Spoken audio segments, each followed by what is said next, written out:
ఆంధ్రప్రదేశ్‌లో ప్రస్తుతం విద్యా వ్యవస్థ మీద, ప్రభుత్వ విద్యకి సంబంధించి ప్రభుత్వం వ్యవహరిస్తున్న తీరు మీద ద వైర్ ఒక సంచలనమైన కథనాన్ని రాసింది. డిబేట్ అని the rebuttal on Andhra Pradesh education never lose the argument అనే పేరుతో రాసినటువంటి ఈ కథనాన్ని కనుక మనం చూస్తే, ఇందులో ప్రధానమైనటువంటి అంశాలను చూస్తే వీళ్ళు చెప్పదలుచుకున్నది ప్రభుత్వ విద్యను చాలా బలహీనం చేస్తూ ఉన్నారు. వీళ్ళు ఆమోదించినటువంటి జాతీయ విద్యా విధానానికే అంటే వీళ్ళు పూర్తి వ్యతిరేకంగా వెళ్తూ ఉన్నారు. దాదాపు 1000 ప్రభుత్వ స్కూళ్ళకు సంబంధించి సిబిఎస్ఈని లేకుండా చేశారు అని చెప్పి, ఇదంతా కేవలం తెలుగుదేశం పార్టీ దానికి అనుకూలంగా ఉన్నవాళ్ళు, ఆ పార్టీలో ఉన్నవాళ్ళు ప్రైవేట్ విద్యా వ్యాపారం చేస్తున్నారు. వాళ్ళకి అనుకూలంగా ఉండడం కోసం ప్రభుత్వ విద్యను ఏవైనా కనుక బలహీనం చేస్తూ ఉందా చంద్రబాబు సర్కార్ అని చాలా కీలకమైన అంశాలు.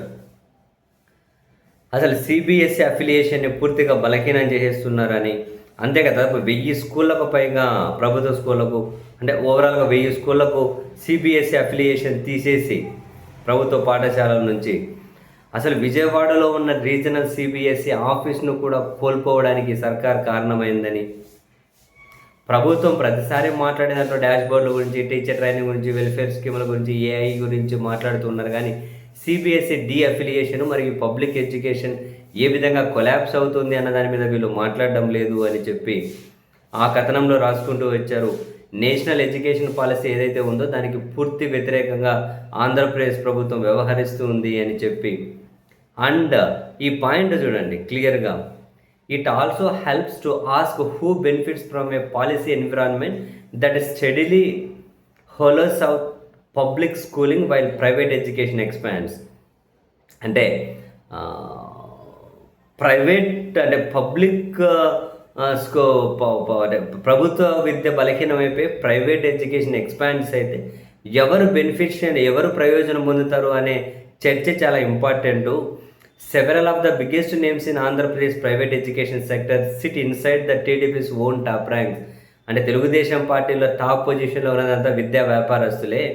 భాష్యం Ramakrishna is chairman of the Bhashyam group with over 160 branches and the party's Rajya Sabha candidate. Ponguru Narayana founder of one of Asia's largest private education conglomerate. అంటే ఇప్పుడు నారాయణ గారు అంటే ఏషియాలోనే అతిపెద్ద విద్యా వ్యాపారం చేసే వ్యక్తి. Is a sitting cabinet minister in AP's government. GITAM's chairman M Sri Bharat is a TDP Lok Sabha MP connected to Naidu's family by marriage. అంటే వ్యక్తిగతంగా కూడా నారా లోకేష్ గారికి వియ్యంకుడు అంటే బాలకృష్ణ గారి చిన్నల్లుడు కదా. Vignan university's vice chairman Lavu Srikrishnadevaraya leads the TDP's parliamentary contingent. అంటే ఆయన ఒక ఎంపీ అని. సో మరి ఇటువంటి ప్రైవేట్ వ్యాపారం చేసే వ్యక్తులందరూ టీడీపీలో ఉన్నారు, టీడీపీ ప్రభుత్వంలో మినిస్టర్లుగా ఉన్నారు, లోక్సభ రాజ్యసభ ఎంపీలుగా ఉన్నారు. మరి ఇటువంటి వాళ్ళకు ప్రయోజనం కలిగించడం కోసమే నా చంద్రబాబు నాయుడు గారి సర్కార్ 1000 స్కూళ్ళలో సిబిఎస్ఈ తీసేసింది. సిబిఎస్ఈ ప్రాంతీయ కార్యాలయాన్ని విజయవాడలో లేకుండా చేసుకున్నారు. అంటే ఆ కార్యాలయం కోల్పోయింది. ప్రభుత్వ విద్య బలహీనమవుతోంది. సో ఇదంతా కనుక ప్రభుత్వ విద్య బలహీనమైపోయి ప్రభుత్వ విద్యలు ఇవన్నీ లేకుండా చేస్తున్నా అంటే ప్రైవేట్ వైపు వెళ్ళండి అనే కదా దాని అర్థం. దాని ద్వారా ఎవరికి ప్రయోజనం కల్పించదలుచుకుంది ఈ ప్రభుత్వం అని చెప్పి చాలా కీ ఆర్టికల్ని రాసుకుంటూ వచ్చింది, ఒక కీ కథనాన్ని రాసుకుంటూ వచ్చింది ద వైర్.